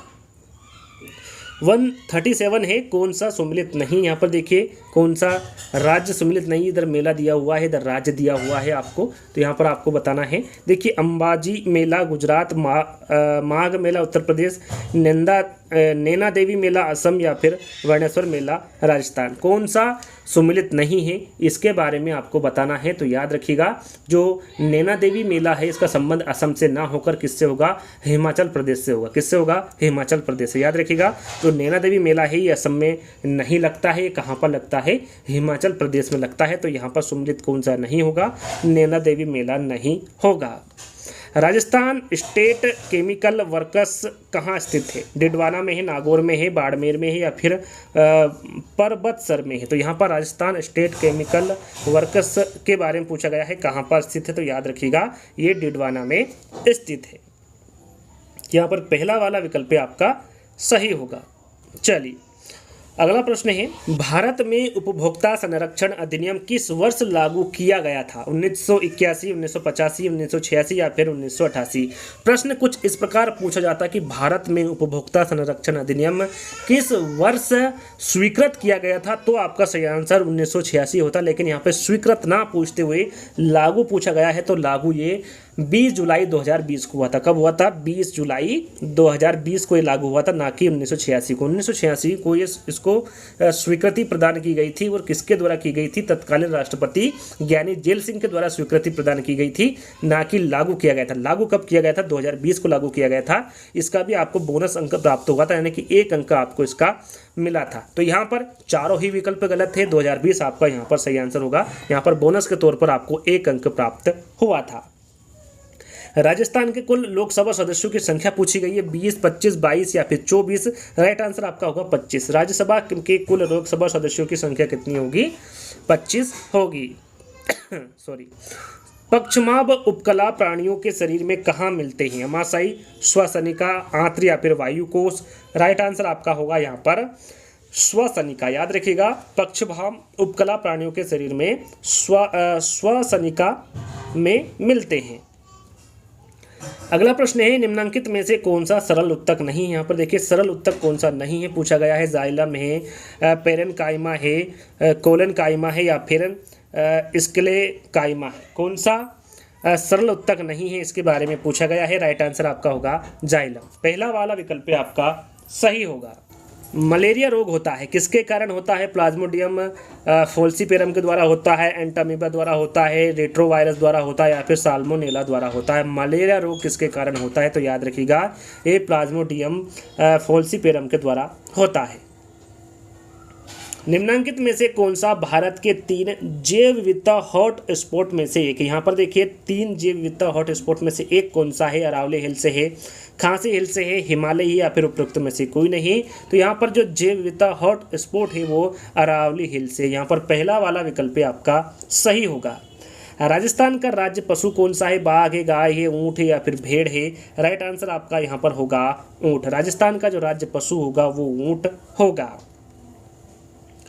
अगला प्रश्न है, अवतल दर्पण के अत्यंत निकट जब बिंब को रखते हैं तो प्रतिबिंब होता है, किस प्रकार का होता है? यहाँ पर वास्तविक सीधा एवं छोटा होता है, आभासी सीधा एवं अवांछित होता है, आभासी उल्टा एवं छोटा होता है, वास्तविक उल्टा एवं छोटा होता है। तो यहाँ पर किस प्रकार का होगा? तो अवतल दर्पण में अत्यंत निकट जब बिंब को रखते हैं तो जो प्रतिबिंब होता है वो यहाँ पर आभासी सीधा एवं आवर्धित होता है। तो यहाँ पर बी वाला विकल्प आपका सही होगा। अगला प्रश्न है आपका, वायु प्रदूषण का कौन सा स्रोत नहीं है? वाहन, उद्योग, ठोस अपशिष्ट या फिर धूल के कण? राइट आंसर यहाँ पर होगा आपका ठोस अपशिष्ट। याद रखिएगा, जो वायु प्रदूषण का कौन सा स्रोत नहीं है तो वो ठोस अपशिष्ट नहीं है। निम्नलिखित में से कौन सा कथन सही? यहाँ पर देखिए सही कथन आपको पहचानना है। सभी धातुएं तन्य होती हैं, सभी अधातुएं तन्य होती हैं, सामान्य धातुएं तन्य होती हैं या फिर कुछ अधातुएं तन्य होती हैं। यहाँ पर आपको सही कथन का चयन करना है। तो याद रखिएगा, यहाँ पर सही कथन पूछा गया है तो सामान्यतः जो धातुएं होती है वो तन्य होती हैं। तो यहाँ पर तीसरा वाला विकल्प आपका सही होगा। अगला प्रश्न है, राजस्थान में कौन सा नवीकरणीय संसाधन नहीं? यहाँ पर देखिए नवीकरणीय संसाधन कौन सा नहीं है इसके बारे में पूछा गया है। जल विद्युत, प्राकृतिक गैस, पवन ऊर्जा या फिर सौर ऊर्जा? राइट आंसर आपका यहाँ पर होगा प्राकृतिक गैस। देखिए जो प्राकृतिक गैस है ये नवीकरणीय संसाधन नहीं है, तो यहाँ पर बी वाला विकल्प आपका सही होगा। अगला प्रश्न है और अंतिम प्रश्न है, जैसे कि टोटल 30 प्रश्न आपको देखने को मिले यहाँ पर। तो 30वां प्रश्न है आपका 2015 का जो पेपर है, निम्नलिखित में से कौन सा रामसर घोषणा की सूची में नम क्षेत्र नहीं है? बुलन झील है, रुद्र सागर झील है, केवलादेव राष्ट्रीय उद्यान है या फिर राम संबंध झील है? तो यहाँ पर आपका सही आंसर होगा राम संबंध झील। ये जो राम संबंध झील है ये रामसर घोषणा की सूची में नम क्षेत्र में नहीं है। तो यहाँ पर डी वाला विकल्प आपका सही होगा। तो 2015 का पेपर यहीं समाप्त होता है। अब बात करते हैं यहाँ पर 2017 की। 2017 में जो पर्यावरण अध्ययन में प्रश्न पूछे गए थे वो यहाँ पर आप देख सकते हैं। तो पहला प्रश्न पूछा गया था आपसे, राजस्थान का राज्य पक्षी कौन सा है? यहाँ पर देखिए राजस्थान का राज्य पक्षी पूछा गया है। गोड़ावन है, मोर है, गिद्ध है या फिर सारस है? सभी को पता है, सरल सा प्रश्न है, गोड़ावन ये राजस्थान का राज्य पक्षी होगा। अगला प्रश्न है, निम्नलिखित में से कौन सा सुमिलित नहीं है? अधिकतर जो प्रश्न पूछे जाते हैं वो कौन सा सुमिलित नहीं है, इस प्रकार का प्रश्न पूछा जाता है। यहाँ पर कौन सा सुमिलित है ये पूछा गया है। पहला आपका विकल्प है बॉम्बे नेचुरल हिस्ट्री सोसाइटी नई दिल्ली। तो यहाँ पर मैं आपको बता दूं कि जो बॉम्बे नेचुरल हिस्ट्री सोसाइटी है ये नई दिल्ली में स्थित नहीं है, ये बॉम्बे में स्थित है। कहाँ पर है? बॉम्बे में स्थित है। बात करें बी वाले विकल्प की, भारतीय वनस्पति सर्वेक्षण कोलकाता, तो बी वाला आपका विकल्प सही रहेगा, क्योंकि भारतीय वनस्पति सर्वेक्षण ये कहाँ पर स्थित है? कोलकाता में स्थित है। तो यहाँ पर बी वाला विकल्प आपका सही रहेगा। सी और डी को भी देख लेते हैं। भारतीय वनस्पति संस्थान वन्यजीव संस्थान ये कहाँ पर है? ये कोयम्बतूर में नहीं है, ये कहाँ पर है? देहरादून में स्थित है। कहाँ पर है? देहरादून में। बात करें राष्ट्रीय वनस्पति अनुसंधान संस्थान की, तो ये जोधपुर में नहीं है, ये कहाँ पर है? लखनऊ में स्थित है। तो यहाँ पर कौन सा सुमिलित है ये पूछा गया था, तो बी वाला विकल्प आपका बिल्कुल सही होगा। चलिए अगला प्रश्न है, निम्नलिखित में से कौन सा नवीकरणीय ऊर्जा का स्रोत नहीं? यहाँ पर देखिए नवीकरणीय ऊर्जा का स्रोत कौन सा नहीं है? जीवाश्म ईंधन, जल विद्युत, पवन ऊर्जा या फिर सौर ऊर्जा? राइट आंसर आपका होगा जीवाश्म ईंधन। याद रखिएगा जो जीवाश्म ईंधन है ये नवीकरणीय ऊर्जा के स्रोत के अंतर्गत नहीं आता है। अगला प्रश्न है, पारितंत्र शब्द का गठन किसने किया? जो पारितंत्र शब्द का गठन है वो किसके द्वारा किया गया? हिकल के, हम्बोल्ट के, टेंसले के या फिर ओडम के? राइट आंसर आपका यहाँ पर होगा टेंसले। पारितंत्र शब्द का जो गठन है ये टेंसले के द्वारा किया गया। भारत का सर्वाधिक वर्षा वाला स्थान कौन सा है? बेंगलुरु, मैसूर, श्रीनगर या फिर मासिमराम? सभी को पता है, सरल सा प्रश्न है, मासिमराम। भारत का जो सर्वाधिक वर्षा वाला स्थान होगा वो मासिमराम होगा। पर्यावरण के जैविक घटक में सम्मिलित है भूमि, पौधे, वायु या फिर जल? पर्यावरण के जैविक घटक के बारे में पूछा गया है। राइट आंसर यहाँ पर आपका होगा पौधे। पर्यावरण के जैविक घटक के अंतर्गत कौन आएगा? पौधे आएंगे। चलिए, मिनी माता रोग का संबंध निम्नलिखित में से किससे हैं? यहाँ पर CD प्रदूषण दे रखा है, SO2 प्रदूषण, HG प्रदूषण, या फिर इनमें से कोई नहीं। राइट आंसर आपका 127 का होगा HG प्रदूषण। याद रखिएगा, जो मीना माता रोग का संबंध होगा वो HG प्रदूषण से होगा, यानी कि तीसरा वाला विकल्प आपका सही होगा। निम्नलिखित में से अपेक्षित शिक्षण सामग्री कौन सी? यहाँ पर देखिए, अप्रक्षेपित शिक्षण सामग्री के बारे में पूछा गया है। फिल्म स्ट्रिप है, चार्ट है, चित्र विस्तारक यंत्र, या फिर स्लाइड है। राइट आंसर यहाँ पर आपका होगा चार्ट। याद रखिएगा, जहाँ पर अप्रक्षेपित शिक्षण सामग्री के बारे में पूछा जाए वहाँ पर चार्ट आपका राइट आंसर होगा। अगला प्रश्न है आपका, निम्नलिखित में से कौन सी गतिविधि पर्यावरण संरक्षण से संबंधित नहीं? यहाँ पर देखिए कौन सी गतिविधि हैं जो पर्यावरण संरक्षण से संबंधित नहीं है। वनोन्मूलन है, प्राकृतिक संसाधनों का संरक्षण है, बृहद पौधरोपण है, या फिर जलाशयों की सफाई है। राइट आंसर आपका यहाँ पर होगा वनोन्मूलन। याद रखिएगा, जो वनोन्मूलन गतिविधि है ये पर्यावरण संरक्षण से संबंधित नहीं है। पहला वाला जो विकल्प होगा वो आपका सही होगा। अगला प्रश्न है, पर्यावरण शिक्षा में सामूहिक चर्चा से संबंधित शिक्षण विधि कौन सी? यहाँ पर देखिए, पर्यावरण शिक्षा में सामूहिक चर्चा से संबंधित शिक्षण विधि कौन सी पूछा गया है? भूमिका निर्वाह, व्याख्यान, वर्णन, या फिर विचार गोष्ठी। राइट आंसर आपका होगा यहाँ पर विचार गोष्ठी। याद रखिएगा, जो विचार गोष्ठी है ये पर्यावरण शिक्षा में सामूहिक चर्चा से संबंधित शिक्षण विधि होगी। अगला प्रश्न है आपका, सतत एवं व्यापक मूल्यांकन जिसको हम CCEB कहते हैं, इसका मुख्य उद्देश्य आपको बताना है क्या होगा? विद्यालय में उपस्थित के समय बालकों के प्रत्येक पहलू का मूल्यांकन करना, विद्यालय में उपस्थित के समय बालक की रुचि का मूल्यांकन करना, विद्यालय में उपस्थित के समय बालक के ज्ञान एवं बोध का मूल्यांकन करना, या फिर विद्यालय में उपस्थिति के समय बालक के कौशलों का मूल्यांकन करना। राइट आंसर आपका यहाँ पर होगा विद्यालय में उपस्थिति के समय बालक के प्रत्येक पहलू का मूल्यांकन करना। पहला वाला विकल्प आपका सही होगा। अगला प्रश्न है, IEP का पूर्ण रूप क्या है? यहाँ पर IEP का पूर्ण रूप आपको बताना है। 4 विकल्प है आपके सामने, आराम से पढ़ लीजिएगा। मैं यहाँ पर आपको डायरेक्ट आंसर बता देता हूँ। यहाँ पर आपका सही आंसर होगा इंटरनेशनल एनवायरनमेंट एजुकेशन प्रोग्राम। याद रखिएगा, IEP का पूरा नाम होता है international environment education programme. B वाला विकल्प आपका सही होगा। अगला प्रश्न है, पर्यावरण अध्ययन शिक्षण के दौरान विद्यार्थियों की शैक्षिक उपलब्धियों को देखने के लिए निम्नलिखित में से किस आकलन सूचक का प्रयोग नहीं किया जाना चाहिए? अवलोकन करना, चर्चा करना, प्रयोग करना, या फिर उपचारात्मक शिक्षण करना। राइट आंसर यहाँ पर होगा आपका उपचारात्मक शिक्षण करना। 4th वाला विकल्प आपका सही होगा। अगला प्रश्न है, निम्नलिखित में से कौन सी विशेषता अच्छे शिक्षण की नहीं? यहाँ पर देखिए, अच्छे शिक्षण की कौन सी विशेषता नहीं है, इसके बारे में आपको बताना है। अच्छा शिक्षण क्रिया आधारित होता है, अच्छा शिक्षण लोकतांत्रिक होता है, अच्छा शिक्षण मूल्य आधारित नहीं होता है, या फिर अच्छा शिक्षण सुव्यवस्थित निश्चित उद्देश्य युक्त होता है। राइट आंसर आपका यहाँ पर होगा अच्छा शिक्षण मूल्य आधारित नहीं होता है। ये एक अच्छे शिक्षण की विशेषता नहीं है। तीसरा वाला विकल्प आपका सही होगा। अगला प्रश्न है, निम्नलिखित में से कौन सा विकल्प पर्यावरण अध्ययन की विषय वस्तु में सम्मिलित नहीं? यहाँ पर देखिए, पर्यावरण अध्ययन की विषय वस्तु में कौन सा जो विकल्प है वो सम्मिलित नहीं है, ये आपको बताना है। वन संरक्षण, राजनीतिक संरक्षण, जल संरक्षण, या फिर मृदा संरक्षण। राइट आंसर आपका होगा यहाँ पर राजनीतिक संरक्षण। 4 विकल्प पढ़ते ही आंसर आपके सामने होगा, यानी कि आप 4 विकल्प पढ़ते ही आंसर समझ सकते हैं। राजनीतिक संरक्षण यहाँ विकल्प पर्यावरण अध्ययन की विषय वस्तु में सम्मिलित नहीं किया जाता। अगला प्रश्न है, निम्नलिखित में से कौन सा नियम अधिगम के प्रयास व त्रुटि सिद्धांत से संबंधित नहीं? यहाँ पर भी देखिए, नेगेटिव प्रश्न पूछा गया है। पुनर्बलन का नियम, तत्परता का नियम, अभ्यास का नियम, या फिर प्रभाव का नियम। यहाँ पर आपका सही आंसर होगा पुनर्बलन का नियम। देखिए, क्यूज के तौर पर एक प्रश्न दे रहा हूँ, तत्परता का नियम, अभ्यास का नियम और प्रभाव का नियम। ये 3 नियम किसके अंतर्गत आते हैं और किसके द्वारा दिए गए हैं, ये आपको कमेंट्स के माध्यम से बताना है। तो आपको फटाफट जैसे ही इस प्रश्न पर पहुंचे, आपको सही आंसर लिखकर कमेंट्स के माध्यम से बताना है। तो यहाँ पर पुनर्बलन का नियम आपका सही आंसर होगा। यह नियम अधिगम के प्रयास व त्रुटि सिद्धांत से संबंधित नहीं है।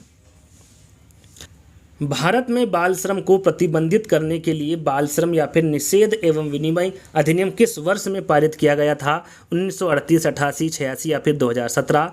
तो ये किया गया था 1986 में। याद रखिएगा, भारत में बाल श्रम को प्रतिबंधित करने के लिए बाल श्रम या फिर निषेध एवं विनिमय अधिनियम ये 1986 को पारित किया गया था। अगला प्रश्न, भारत में लड़कियों व लड़कों के विवाह की न्यूनतम कानूनी आयु क्या होती है? तो सभी को पता है, इसके बारे में आपको समझाने की आवश्यकता नहीं है। देखना क्या है, पूछा क्या गया, पहले क्या पूछा गया है? लड़की। तो लड़कियों की आयु कितनी होती है? 18 वर्ष होती है, और लड़कों की कितनी होती है? 21 वर्ष होती है। तो ये आपको बी वाले विकल्प में क्लियर दिख रहा है, यानी कि बी वाला विकल्प आपका बिल्कुल सही होगा। अगला प्रश्न है आपका, राजस्थान की वस्त्र नगरी का नाम क्या है? यहाँ पर देखिए, राजस्थान की वस्त्र नगरी का नाम पूछा गया है। उदयपुर, अजमेर, सीकर या फिर भीलवाड़ा? राइट आंसर आपका होगा यहाँ पर भीलवाड़ा। राजस्थान की वस्त्र नगरी का क्या नाम होगा? भीलवाड़ा होगा। अगला प्रश्न है, नशीली दवाओं की लत को नियंत्रित करने हेतु आमतौर पर प्रयुक्त की जाने वाली औषधि का क्या नाम है? फोलिक अम्ल है, कोकिन अम्ल है, एस्कॉर्बिक अम्ल है या फिर पेडिथिन है? यहाँ पर नशीली दवाओं की लत को नियंत्रित करने हेतु आमतौर पर प्रयुक्त की जाने वाली औषधि का नाम आपको बताना है। राइट आंसर होगा आपको पेठिदिन। जो पेठिदिन है ये नशीली दवाओं की लत को नियंत्रित करने हेतु आमतौर पर प्रयुक्त की जाने वाली औषधि का नाम है। निम्नलिखित में से कौन सा 100% खुले में शौच मुक्त ODF राज्य है? आंध्र प्रदेश, असम, केरल या फिर तमिलनाडु? राइट आंसर यहाँ पर आपका होगा केरल। याद रखिएगा, जो केरल है वो 100% खुले में शौच मुक्त राज्य है। कौन सा? केरल। तीसरा वाला विकल्प आपका सही होगा। राजस्थान में राज्यसभा सांसदों की कुल संख्या, यहाँ पर देखिए राजस्थान के राज्यसभा सांसदों की कुल संख्या पूछी गई है, 10, 25, 35 या फिर 20? राइट आंसर आपका होगा यहाँ पर 10। याद रखिएगा, जो राजस्थान के राज्यसभा सांसदों की कुल संख्या होगी वो कितनी होगी? 10 होगी। नायलॉन का आविष्कार किसके द्वारा किया गया था? यहाँ पर 4 विकल्प है, केल्विन, केरोथर्स, हिल या फिर मिशेल? राइट आंसर आपका होगा यहाँ पर वॉलेस केरोथर्स। वॉलेस केरोथर्स के द्वारा नायलॉन का आविष्कार किया गया था। निम्नलिखित में से कौन सा राजस्थान से संबंधित नहीं? यहाँ पर देखिए 4 विकल्प हैं, जिसमें राजस्थान से कौन सा विकल्प संबंधित नहीं है पूछा गया है। बाणेश्वर मेला, पुष्कर मेला, खेजड़ली मेला या फिर माघ मेला? राइट आंसर आपका 144 का होगा माघ मेला। जो माघ मेला है ये राजस्थान से संबंधित नहीं है। अगला प्रश्न है, भारत में प्रथम यात्री रेलगाड़ी की जो शुरुआत हुई थी वो कब हुई थी? 1920 में, 56 में, 53 में या फिर 59 में? सभी को पता है, सरल सा प्रश्न है। जो भारत में प्रथम यात्री रेलगाड़ी की जो शुरुआत हुई थी ये 1853 में हुई थी। कब हुई थी? 1853 में हुई थी। पिसीकल्चर क्या है? मधुमक्खी पालन है, मछली पालन है, मुर्गी पालन है या फिर उपरोक्त में से कोई नहीं? राइट आंसर आपका होगा मछली पालन। पिसीकल्चर जहाँ पर आए वो किससे संबंधित होगा? मछली पालन से संबंधित होगा। झामर कोडला खदान प्रसिद्ध है। जो झामर कोडला खदान है ये किस लिए प्रसिद्ध है? तांबे के लिए, रॉक फास्फेट के लिए, जिंक के लिए या फिर यूरेनियम के लिए? राइट आंसर आपका यहाँ पर होगा रॉक फास्फेट के लिए ये जो खदान है ये प्रसिद्ध है। तो बी वाला विकल्प आपका सही होगा। अगला प्रश्न है, निम्नलिखित में से कौन सा रोग संक्रामक है? संक्रामक रोग कौन सा है? मधुमेह है, हृदयघात है, उच्च रक्तचाप है या फिर डिप्थीरिया है? राइट आंसर आपका 148 का होगा डिप्थीरिया। याद रखिएगा, जो संक्रामक रोग होगा वो डिप्थीरिया होगा। निम्नलिखित में से कौन सा परीक्षण HIV से प्रत्यक्ष संबंधित है? यहाँ पर देखिए कौन सा परीक्षण है जो HIV से प्रत्यक्ष संबंधित है, उसके बारे में बताना है। विडोल है, MP है, ESR या फिर एलिसा है? यहाँ पर देखिए चारों विकल्प ही या फिर कह सकते हैं टेस्ट या फिर परीक्षण जो है ये HIV से प्रत्यक्ष रूप से संबंधित नहीं है, इसलिए इसका आपको एक बोनस अंक प्राप्त हुआ था। क्योंकि यहाँ पर विडोल की हम बात करें तो जो विडोल टेस्ट है ये टाइफाइड की जाँच हेतु किया जाता है। MP टेस्ट की हम बात करें तो ये मलेरिया की जाँच हेतु किया जाता है। ESR की हम बात करें तो इसे RBC की जांच से मतलब RBC की जांच इससे होती है। और एलिसा की हम बात करें तो ये प्रत्यक्ष रूप से जो HIV है इसकी जांच नहीं होती है। ये जो एलिसा टेस्ट होता है यह मुख्यतः एंटीबॉडी परीक्षण होता है जिसका जो प्रयोग है वो HIV के लिए किया जाता है, लेकिन प्रत्यक्ष रूप से नहीं किया जाता है। इसके बाद इसका जो प्रयोग है या फिर टेस्ट है anaemia, syphilis, Zika virus, corona virus, इन सभी की जाँच एलिसा टेस्ट द्वारा किया जाता है, यानी कि प्रत्यक्ष रूप से HIV परीक्षण नहीं है। तो यहाँ पर आप कह सकते हैं कि चारों विकल्प ही आपके गलत थे, इसलिए यहाँ पर आपको 1 अंक बोनस के तौर पर आपको मिला था। चलिए आगे बात करेंगे। भारत में पल्स पोलियो टीकाकरण कार्यक्रम कब आरंभ किया गया था? 85 में, 2005 में, 1995 में या फिर 1990 में? कब किया गया था? तो याद रखिएगा ये 1995 में भारत में पल्स पोलियो टीकाकरण जो कार्यक्रम है ये 1995 में प्रारंभ किया गया था। तो यहीं पर जो आपका 2017 का पेपर था, 2017 में जो पर्यावरण अध्ययन के 30 प्रश्न पूछे गए थे वो यहीं समाप्त होता है। अब बात करते हैं हम 26 सितंबर 2021 का जो पेपर हुआ था उसके बारे में। उसमें जो पर्यावरण अध्ययन के प्रश्न पूछे गए थे उसका पहला प्रश्न, ग्रेगर जॉन मेंडल ने शोध कार्य किया था, किस पर किया था? ड्रोसोफिला पर, चूहों पर, उद्यान मटर पर या फिर ईस्ट पर? तो याद रखिएगा ग्रेगर जॉन मेंडल के बारे में पूछे तो उन्होंने जो शोध किया था ये उद्यान मटर पर अपना शोध किया था। प्रथम भारतीय अंतरिक्ष यात्री कौन थे? कल्पना चावला, सुनीता विलियम्स, राकेश शर्मा या फिर राजा चेरी? यहाँ पर प्रथम भारतीय अंतरिक्ष यात्री के बारे में पूछा गया है। आपका राइट आंसर होगा राकेश शर्मा। प्रथम भारतीय अंतरिक्ष यात्री कौन थे? राकेश शर्मा थे। अगला प्रश्न है, निम्नलिखित में से राजस्थान के किस दुर्ग को चिड़िया टुंक के नाम से भी जाना जाता है? रणथंभौर का दुर्ग, मेहरानगढ़ दुर्ग, कुम्भनगढ़ दुर्ग या फिर सोनार किला? तो यहाँ पर देखिए चिड़िया टुंक के नाम से राजस्थान के किस दुर्ग को जाना जाता है पूछा गया है। आपका सही आंसर होगा मेहरानगढ़ दुर्ग। याद रखिएगा राजस्थान के मेहरानगढ़ दुर्ग को चिड़िया टुंक के नाम से भी जाना जाता है। अगला प्रश्न है, जल दिवस किस दिन मनाया जाता है? जल दिवस के बारे में पूछा गया है। 22 मई, 22 सितंबर, 2 फरवरी या फिर 22 मार्च? जल दिवस किस दिन मनाया जाता है? तो याद रखिएगा ये 22 मार्च को मनाया जाता है जल दिवस। अगला प्रश्न है, निम्नलिखित में से कौन सा एंजाइम लार में उपस्थित होता है? पेप्सिन होता है, ट्रिप्सिन होता है, लैक्टेस होता है या फिर टाइलिन होता है? राइट आंसर आपका 125 का होगा टाइलिन। याद रखिएगा टाइलिन जो है यह एंजाइम लार में उपस्थित होता है। अगला प्रश्न है, विश्व में कांगसुंग की तरफ से माउंट एवरेस्ट पर सफलतापूर्वक चढ़ने वाली प्रथम महिला कौन थी? यहाँ पर देखिए विश्व में कांगसुंग की तरफ से माउंट एवरेस्ट पर सफलतापूर्वक चढ़ने वाली प्रथम महिला के बारे में पूछा गया है। बछेंद्री पाल है, संतोष यादव है, प्रेमलता अग्रवाल है या फिर अरुणिमा सिन्हा है? तो यहाँ पर आपका 126 का आंसर होगा संतोष यादव। यहाँ पर बी वाला विकल्प आपका बिल्कुल सही होगा। अगला प्रश्न है, अंतर्राष्ट्रीय जैव विविधता दिवस किस दिन मनाया जाता है? 21 मई, 23 मई, 22 मई या फिर 24 मई? राइट आंसर आपका यहाँ पर होगा 22 मई। अंतर्राष्ट्रीय जैव विविधता के बारे में पूछे कि ये जो दिवस है ये किस दिन मनाया जाता है? तो 22 मई के दिन मनाया जाता है। अगला प्रश्न है, भारत में रेडियो प्रसारण की शुरुआत किस वर्ष हुई थी? 26 में हुई थी, 27 में, 28 में या फिर 29 में? तो यहाँ पर आपका सही आंसर होगा 1927। याद रखिएगा भारत में जो रेडियो प्रसारण की शुरुआत हुई थी ये 1927 में हुई थी। अगला प्रश्न है, विटामिन ए की कमी से कौन सा रोग होता है? स्कर्वी, रतौंधी, रिकेट्स, बेरी-बेरी? यहाँ पर देखिए विटामिन ए के बारे में पूछा गया है। सभी को पता है कि जो विटामिन ए की कमी से होता है वो रतौंधी रोग होता है। यहाँ पर विटामिन बी की कमी से कौन सा रोग होता है? बेरी-बेरी रोग होता है। और विटामिन ए की कमी से रतौंधी रोग होता है। तो यहाँ पर आपका सही आंसर होगा बी वाला। चलिए, सौर परिवार का सबसे बड़ा ग्रह कौन सा है? बृहस्पति है, शनि है, अरुण है या फिर वरुण है? राइट आंसर आपका यहाँ पर होगा 130 का बृहस्पति। सौर परिवार में सबसे बड़ा ग्रह कौन सा होगा? बृहस्पति होगा। सभी को पता है यहाँ आंसर। सरल सा प्रश्न था। अगले प्रश्न, नीचे दिया गया यातायात संकेत इंगित करता है। यहाँ पर देखिए एक संकेत दिया हुआ है यातायात का, तो ये किसकी ओर संकेत करता है, किसकी ओर इंगित करता है ये आपको बताना। चौराहे की ओर, पैदल पार पथ, रेलवे क्रॉसिंग या फिर संकरी पुलिया? तो जहाँ पर इस प्रकार का आपको चिन्ह दिखे, संकेत दिखे, तो आपको समझ लेना चाहिए कि वहाँ पर रेलवे क्रॉसिंग है। तो यहाँ पर ये संकेत किसको ओर इंगित करता है?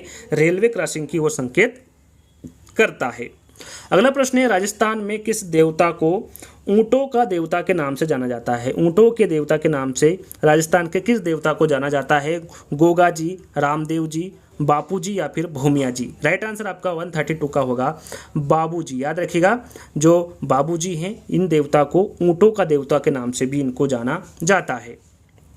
भारत में वन्य जीव संरक्षण अधिनियम किस वर्ष लागू हुआ था? 1962 में, 72 में, 82 में या फिर 92 में? तो यहाँ पर भारतीय वन्य जीव संरक्षण अधिनियम के बारे में पूछा गया है, तो ये 1972 में लागू हुआ था। अगला प्रश्न है, जो जातियों की रेड डाटा बुक प्रकाशित करता है वहाँ संगठन कौन सा? यहाँ पर संगठन के बारे में पूछा गया है। सरल सा प्रश्न है, सभी को पता है। ICSRE है, WWF है, IUCN है या फिर UNEP है। सरल सा है। रेड डाटा बुक के बारे में तो आप सभी को पता होगा। राइट आंसर होगा आपका IUCN। याद रखिएगा, यह संगठन ये रेड डाटा बुक प्रकाशित करता है।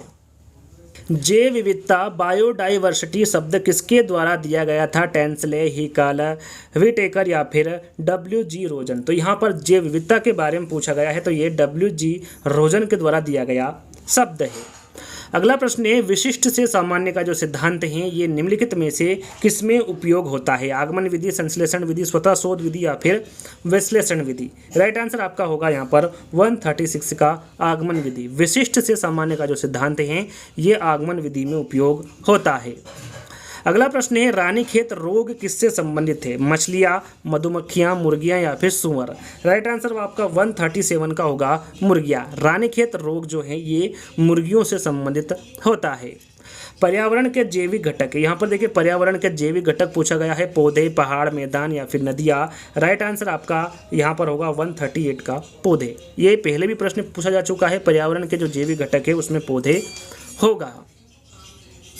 वनोन्मूलन का दुष्परिणाम है, यहाँ पर देखिए वनोन्मूलन का दुष्परिणाम आपसे पूछा गया है। मृदा अपरदन में वृद्धि, मृदा अपरदन में कमी, वन्य जीव जंतुओं की संख्या में वृद्धि या फिर वर्षा में वृद्धि?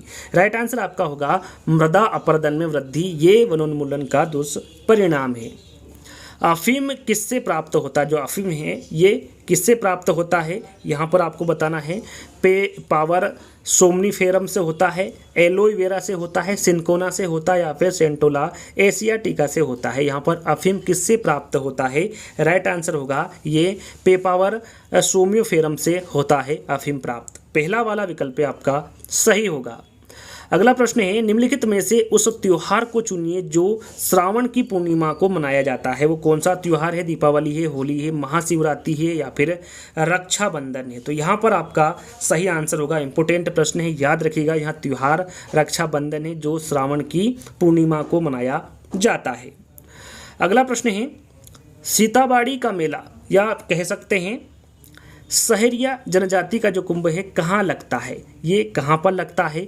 अरनोद प्रतापगढ़ में लगता है, चौथ का बरवाड़ा सवाई माधोपुर में लगता है, केलवाड़ा बारा में लगता है या फिर पुष्कर अजमेर में लगता है? तो याद रखिएगा, जो सीताबाड़ी का मेला जिसे सहरिया जनजाति का कुंभ के नाम से भी जाना जाता है, ये केलवाड़ा बारा में यह मेला लगता है। तो यहाँ पर तीसरा वाला विकल्प आपका सही होगा। अगला प्रश्न है, राजस्थान का राज्य वृक्ष कौन सा है? खेजड़ी है, नीम है, पीपल है या फिर अमलतास है? राइट आंसर आपका यहाँ पर होगा राजस्थान का जो राज्य वृक्ष होगा वो खेजड़ी होगा। याद रखिएगा क्या है? खेजड़ी है राजस्थान का राज्य वृक्ष। तो यहाँ पर पहला वाला विकल्प आपका सही होगा। अगला प्रश्न है आपका, निम्नलिखित में से कौन सा एंजाइम अग्नाशयी द्वारा स्त्रावित नहीं होता है? रेनिन, लाइपेज, ट्रिप्सिन या फिर एमाइलेज? तो यहाँ पर आपका 144 का आंसर होगा रेनिन। याद रखिएगा, जो रेनिन एंजाइम है ये अग्नाशय द्वारा स्त्रावित नहीं होता है। भारत का राष्ट्रीय जलीय प्राणी के बारे में पूछा गया। देखिए भारत का पूछा गया है, गांगे डॉल्फिन है, व्हेल है, शेर है या फिर चिंकारा है? तो यहाँ पर भारत का राष्ट्रीय जलीय प्राणी पूछा गया है, तो ये गांगे डॉल्फिन होगा। यहाँ पर पहला वाला विकल्प आपका सही होगा। अगला प्रश्न है, स्वच्छ भारत मिशन कब शुरू किया गया था? 2 अक्टूबर 2013, 2014, 2015 या फिर 2014? 15 अगस्त 2014 कब किया गया था स्वच्छ भारत मिशन की शुरुआत? तो यहाँ पर आपका सही आंसर होगा 2 अक्टूबर 2014 को स्वच्छ भारत मिशन की शुरुआत की गई थी। अगला निम्नलिखित को सुमिलित करें तथा सही का चयन करें। यहाँ पर देखिए आपको सही जोड़ी का मिलान करना है। मलेरिया, एमीबिएसिस, क्षय रोग और हैजा ये किसके कारण होता है, आपको सही जोड़ी मिलान करके इन चारों में से आंसर का चयन करना है। तो हम बात करें मलेरिया की, तो जो मलेरिया है ये प्लाज्मोडियम से होता है। एमीबिएसिस की बात करें तो ये एंट अमीबा हिटोलाइटिका के द्वारा होता है। क्षय रोग की हम बात करें तो ये माइकोबैक्टीरियम ट्यूबरक्लोसिस के द्वारा होता है। और हैजा की हम बात करें तो ये विब्रियो कोलेरी के द्वारा होता है। तो यहाँ पर हम इन चारों विकल्पों में देखेंगे तो आपको सही आंसर क्या होगा, डी वाला। यहाँ पर आप चेक कर लीजिएगा, पहले का सी, दूसरे का ए, तीसरे का बी और चौथे का डी। इस प्रकार से चौथा वाला विकल्प आपका बिल्कुल सही होगा। आगे हम बात करें बर्फ से बनाया गया घर कहलाता है, क्या कहलाता है, इग्लू, रेन बसेरा, हरितगृह या फिर बसेरा। सभी को पता है, सरल सा प्रश्न है, इसे इग्लू कहा जाता है। बर्फ से बनाया गया घर इग्लू कहलाता है। राजस्थान का जिला जो राज्य के अधिकतम जिलों के साथ अपनी सीमा साझा करता है, वह जिला कौन सा है, भीलवाड़ा है, अजमेर है, बाड़मेर है या फिर नागौर है। राइट आंसर आपका यहाँ पर होगा नागौर। याद रखिएगा, जो नागौर जिला है राजस्थान का, ये अधिकतम जिलों के साथ अपनी सीमा साझा करता है। अंतिम प्रश्न की हम बात करें, 2021 में जो पेपर हुआ था उसमें जो पर्यावरण अध्ययन के 30 प्रश्न पूछे गए थे, उसका अंतिम प्रश्न है और इस वीडियो का अंतिम प्रश्न है, कपड़ों का समूह बिना सिले पहना जाता है। साड़ी, कमीज, टोपी, पगड़ी, साड़ी, कुर्ता, टी शर्ट, लुंगी, टोपी या फिर धोती, साड़ी, पगड़ी। तो यहाँ पर बिना सिले किसको पहना जाता है, कपड़ों के समूह को। तो यहाँ पर पहना जाता है धोती, साड़ी और पगड़ी को। ये बिना सिले ही इनको पहना जाता है। तो डी वाला विकल्प आपका यहाँ पर सही होगा। तो टोटल आपके 150 प्रश्न नहीं समाप्त होते हैं। 11, 12, 15, 17 और 21, यानी कि आपके जो 5 वर्ष में जो एग्जामें हुई आपके रीट की, उन सभी के प्रश्न यहाँ पर आपको दिए गए हैं। तो यदि आपको वीडियो अच्छा लगा हो तो लाइक करना है, शेयर करना है, चैनल को सब्सक्राइब कर लेना है। अभी तक हमने पर्यावरण अध्ययन का अभी जो वीडियो है पर्यावरण अध्ययन का बना चुके हैं, बात करें बाल विकास की बना चुके हैं और संस्कृत की 3 वीडियो हम अपलोड कर चुके हैं। इसकी एक प्लेलिस्ट बनी हुई, यदि आपने उनको नहीं देखा है तो उनको भी देख लीजिएगा। तो जल्दी ही दोस्तों हम नई वीडियो के साथ मिलेंगे, जब तक के लिए धन्यवाद।